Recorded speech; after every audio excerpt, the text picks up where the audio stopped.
All right, so the question doesn't make sense to me. Yeah, and for me, sometimes the English language could be a bit backwards. So, but we'll answer your question about why Africa is poor geography, right? But we have to break down, first of all, what Africa is and what poor is and what geography is. So let's look at the word geography. We're going to do it backwards because I believe the English language is backwards.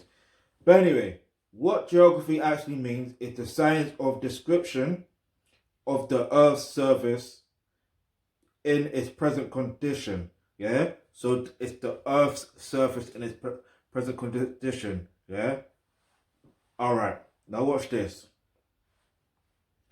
Let's look at the words poor.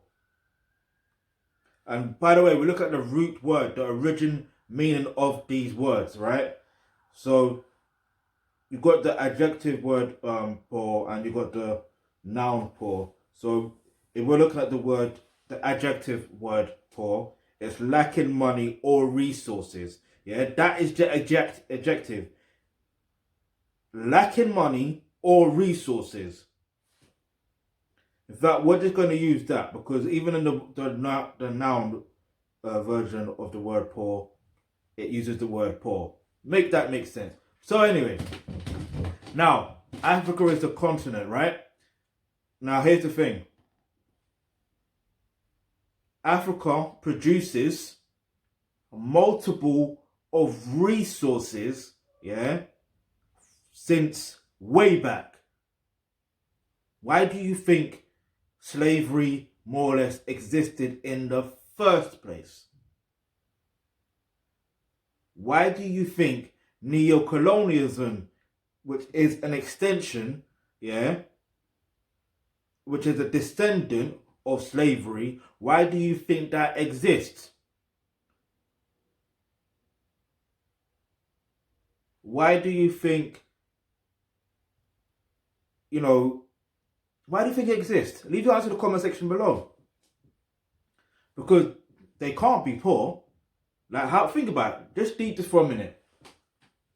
How can a continent be poor, but yet they want to come to the continent and take those resources and use the people on the land, yeah, the indigenous people of the land, to actually help with producing or helping, produce and manipulate the type of resources so they can actually make money from it. Not just I'm not talking about the indigenous people making money from it. Yeah, they can make money from it, but we're talking from a neo-colonialism aspect. So they're only going to get a certain level of pay, but then the other people more or less in charge, they're going to make more money from it.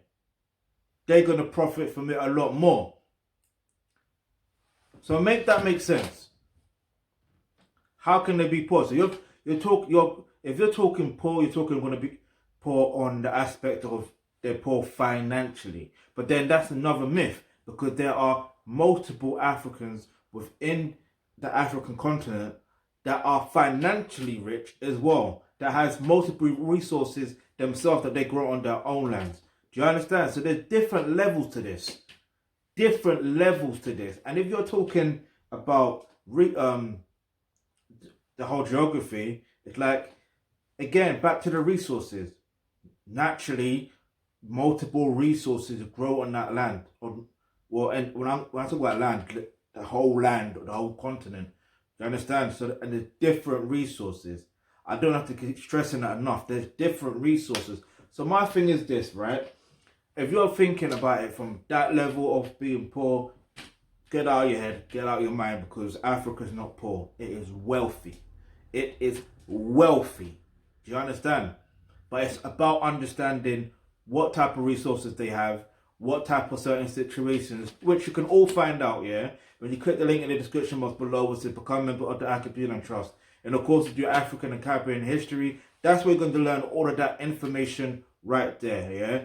So, and if you've got any questions, any topics you'd like for us to discuss on the videos, leave that in the comment section below. And remember, hit the subscribe button, hit that bell notification because you never know, the video you suggest might just be next.